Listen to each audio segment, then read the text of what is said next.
So, ayan guys, tatlong araw na po ng aming pagtatrabaho dito sa bahay. Siyempre, may mga workers na gumagawa. Eto guys, camping muna kami dahil nakita nyo naman kung gaano kakalat etong aking living room guys. Pero tiis-tiis lang sa mga alikabok. So, ayan guys, eto na nga guys ang nangyayari ngayon. Siyempre, ang ating tiles sa floor ay tinanggal na nila kasi papalitan natin siya ng wood.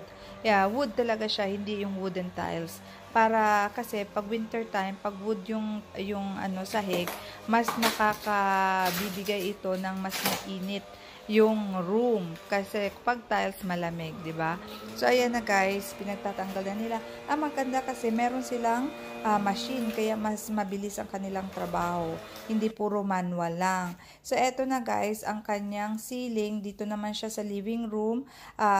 May ginawa na sila, tinanggalan nila yung old na ceiling at papalitan nila ito ng bago. Yung hard na ceiling guys kasi eto parang yung luma, yung soft siya, so hindi mo siya malalagyan ng spots ng tawag nito, ng ilaw.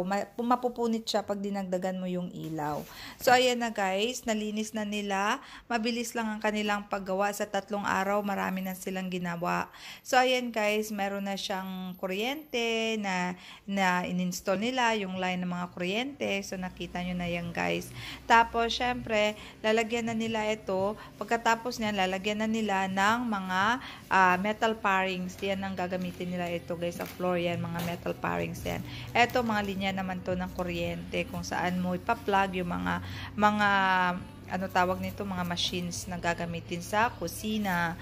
So ayun guys, ito ay mangyayari, magiging kusina ito guys, magiging American kitchen meron tayo kasi nga syempre kailangan natin ng isang room. So ayun nga yung ating kitchen, yung kitchen natin, gagawin natin yung small bedroom para sa aking binata. So ayun na guys, nakita na ninyo may mga linya na siya ng kuryente, o di ba? Bilis. Tapos ayun na guys, ang kanyang kwarto, naayos na nila yung floor. O, diba? Kanina nakita ninyo na tinanggal yung tiles. Tapos, yun nga, ilininis nila. Tapos, yan, nilagyan na nila ng concrete. So, yan. Bago yan, lalagyan ng wooden floor. So, ayan na guys, ang kanyang resulta ng kanyang wall. Yan, tawag nito? Finishingan na nila yan guys. Pero yun nga, parang kinikis-kis nila yan ng machine para magiging tawag nito? List. Yung, tawag nito? Hindi rough yung kanyang surface. So, ayan guys, naglalagay na sila ng metal parings. Yan ang ginagamit nila, metal parings guys. At tingnan nyo, yung kanilang ginagamit na machine guys, para i-lift up yung kanilang plywood.